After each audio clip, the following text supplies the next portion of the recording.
for today.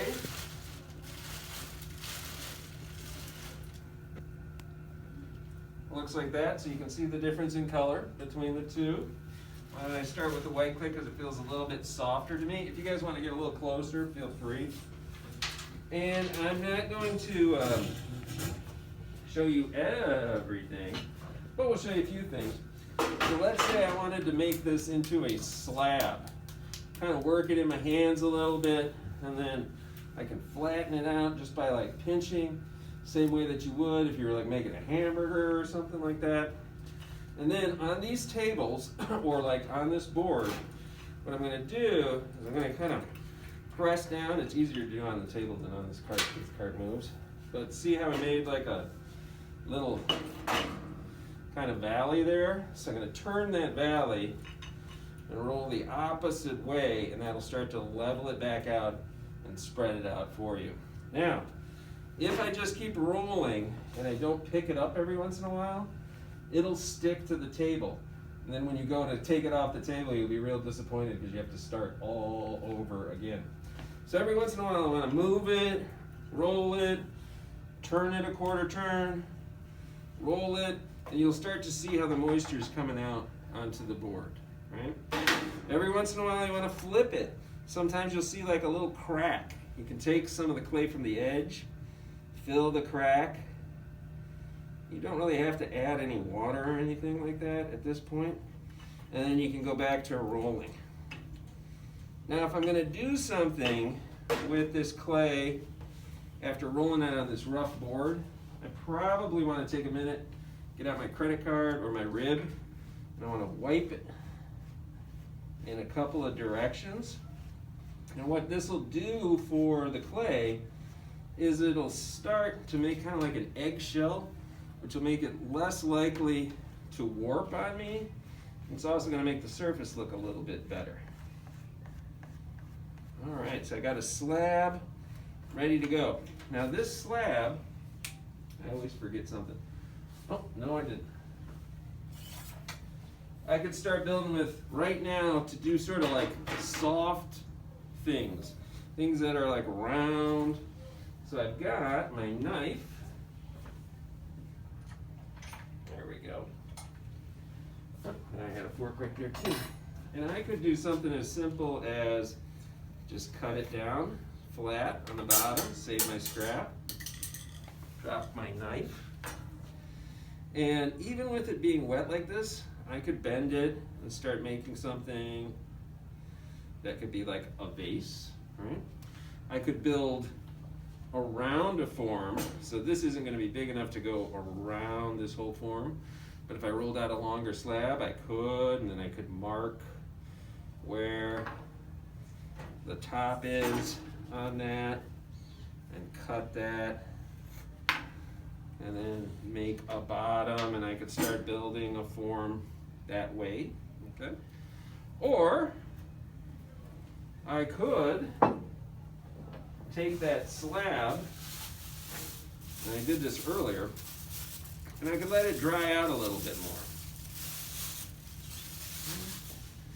So this slab I made before you guys came to class, so it's got a little bit more resistance. See how it doesn't flop as much? This is starting to get to be closer to what we call leather hard clay. And I spent a little time before you came in here kind of making a texture on here, so that's something you can start to think about with your slabs, that you can make a texture on there. But when it gets a little bit drier like this, let's do this. I'm going to cut this part off. Save that for something else. But here, good. Okay. I could make a pop-up bowl with this. This will only work if the clay's a little bit drier. Okay? If it's wet, it's going to fall right back down on itself. So what I can do is I can take this wooden form or another form like one of these plaster things, and really only those two, but well, let's just trace right around it. Why not? Cut it a little bit off, so straighten up that line with my ruler.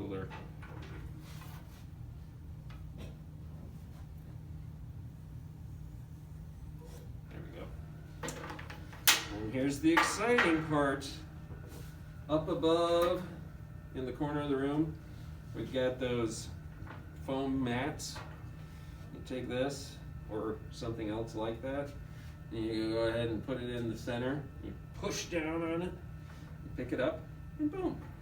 You could serve olives in that. You could put little feet underneath it so that it stands up, and have like salt or pepper in there. It's small, but hey, one little push and you got a piece ready to go. If your clay's too wet and it falls back down because it hasn't dried out, you got a couple of options. I should have got rid of that slab, but I'll remake it here real quick. Let's say I want to do that, but my slab, I tried it and it fell right back down on me. I can take my slab over here, put it under the fan, walk away, make something else. There, I've made a puppet stage. Hello, okay, so I can make something else and then come back in 10 minutes or so and it'll be ready to do the pop-up thing. Show you one more here, or a couple more, and then we're going to brainstorm together a little bit. So, I could roll this out again, and this time, instead of doing the pop-up bowl, I'm doing an origami folded bowl. I'm going to go a little thinner. And again, I would want this to dry a little bit. But let's see how I do here. Straight lines, using my ruler.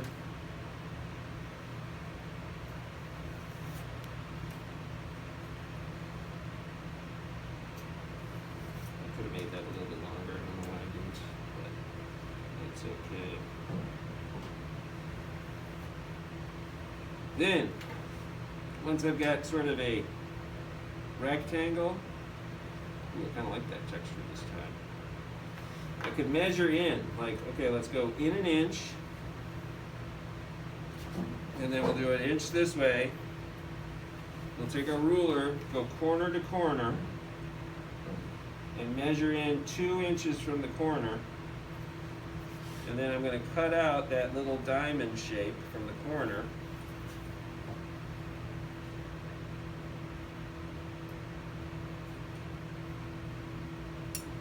I'm going to take that little diamond shape and I'm going to put it in the other corner and trace it 3 more times.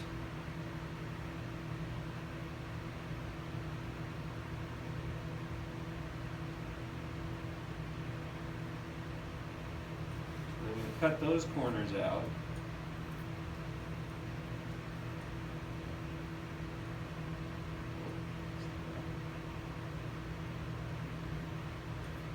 That corner up a little bit.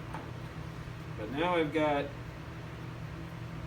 4 little diamonds, and I could work them together to make a star or something.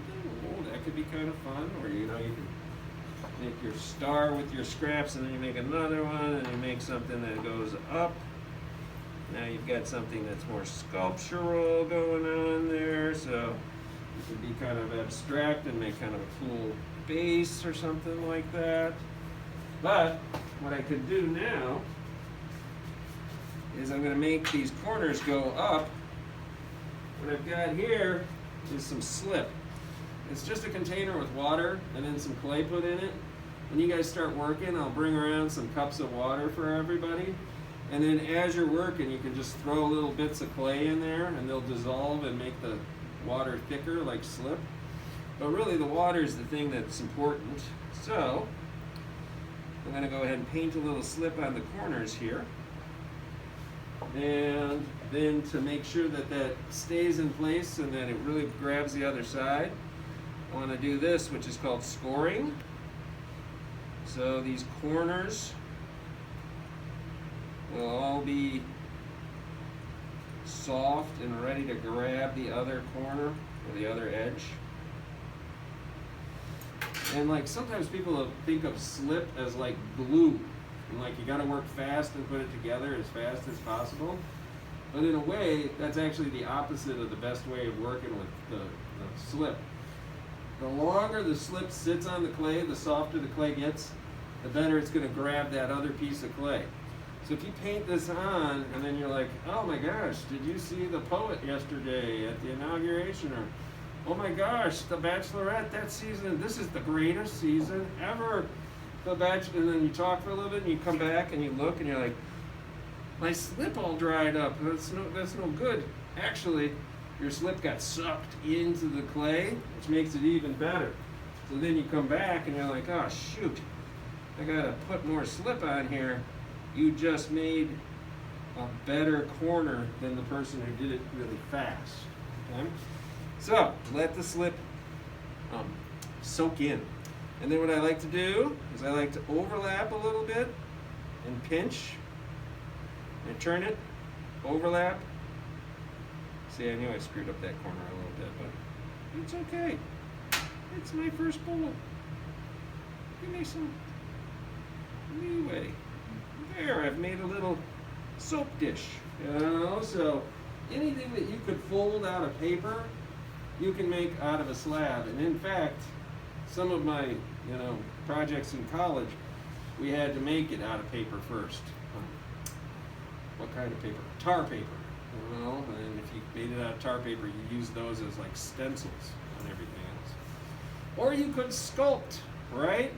Like I could just take this and start saying, okay, what am I making today? I'm gonna like put some eyes and a nose and a mouth, and I've got a freaky looking little guy there, But if I put this in the kiln, it's a little thicker than my thumb, and when the water tries to escape, when it's getting heated up, it would crack. So it's important that at the very least I do something like get in here with my fork and open it up so that the air can get inside as well, and that will dry out better, and there'll be less chance of it cracking when it goes into the kiln. So you can make pottery, you can fold, you can push, you can sculpt. We talked about a pinch pot yesterday. Give me 3 more ideas. Somebody come up with an idea. What else could you make in the hour that you have left? Go ahead. Maybe like just fold and make a 5-round circle, and then make like another cup. Go around it that way. Yeah. Yes, of course you can. So you can start with the base, make a rectangular slab, go around it. Somebody else, 2 more ideas before I show you some last minute ideas. Jonathan, you gotta have an idea. Make an animal? Yeah, an animal. I thought for a second you were saying ball. I don't know, but you could make a basketball. Jesse. I would say An animal as well. Okay.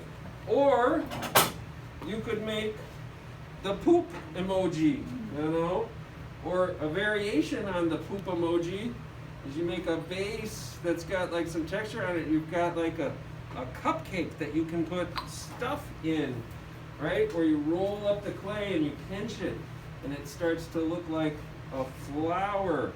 Or maybe you coil with your clay, or you roll out your slab. There's a whole bunch of stuff that you can press into the clay on the counter and in the shelves over there. And there's texture. You fold it, and then you got a place to put like your stuff at home. Or you put a hole in the bottom, and then you can like put your cell phone in there, and it'll hold your cell phone while you're charging it at night. Or a little tray with some texture. Or pizza, so you get to have some fun here. There's no rules on what you have to make. You can make whatever you like, but we want to have 4 things by Friday or thereabouts, okay, so that we can fire them and you can get to know how to work with the glazes. Questions? I know I forgot something, but this is enough for right now. You actually have 65 minutes. Thank you.